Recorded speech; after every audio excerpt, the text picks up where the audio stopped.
Happy New Year, everybody. Thomas Brinsko here, publisher of BIC Magazine and CEO at BIC Alliance.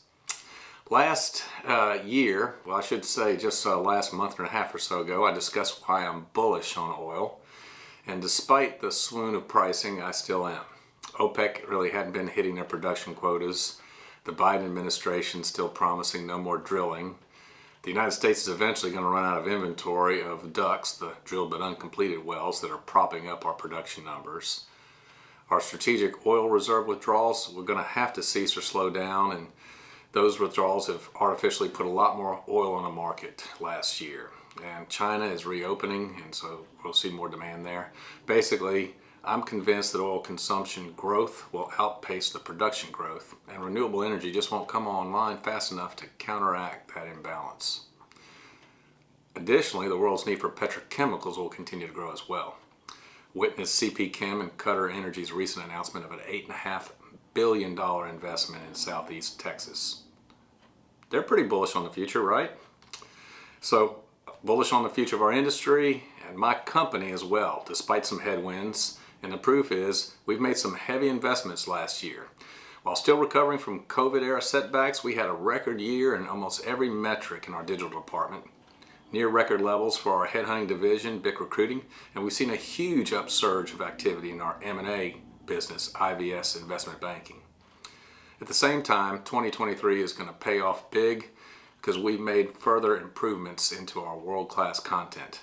We added a new Director of Creative Services, industry veteran and returning Bixter, Brent Gaspard. I'm so glad to have him on the team.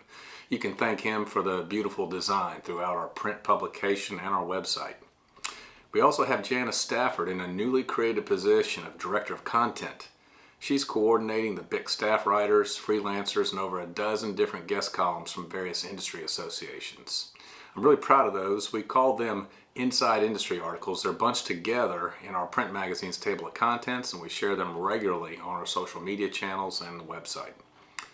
We're proud to get this world-class content from groups like API, AFPM, the Texas Chemical Council, Louisiana Chemical Association, the International Liquid Terminal Association, ABC, NIA, Cabria, Lamoga, and others. Building for our future, we listened to our readers and partners who've told us, amongst other things, that you're putting an emphasis on face-to-face events. In response, this past fall, we produced our first ever trade show, the Plant Reliability, Inspection, Maintenance, and Engineering Show. We call it PRIME. Combining an on-site conference with an exhibition, the first event had over 1,200 attendees, well exceeding expectations, and our 2023 event, looking forward to it, October 5th in Pasadena. Other improvements we've made at BIC include our website traffic and content, where breaking industry news is being updated several times a day, resulting in record traffic. We've also added programmatic digital marketing and video development services for 2023. It's going to be a great year, and we plan to grow the efficiencies and methodologies of how we achieve our mission at BIC of connecting people in business and industry with one another for the betterment of all. If you're not doing so already, please follow us at bicmagazine.com on our social media pages, LinkedIn and Twitter. God bless.